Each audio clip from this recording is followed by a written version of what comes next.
How to share a screen on Discord.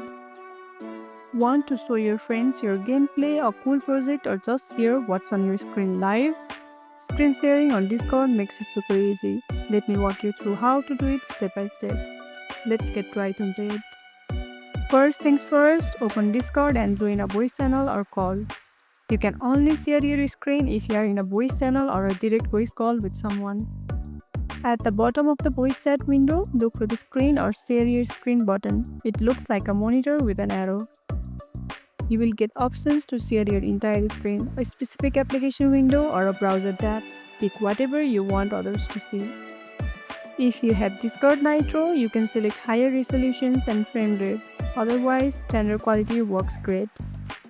Hit the Go Live button and your screen will be shared with everyone in the call or a channel. To stop sharing, click on Screen or Stop Streaming button at the bottom. And that's how easy it is to share a screen on Discord. Perfect for gaming, presentations, or hanging out. If you found this tutorial helpful, don't forget to like this video, subscribe, and tap the bell icon so you never miss an update. See you in the next one.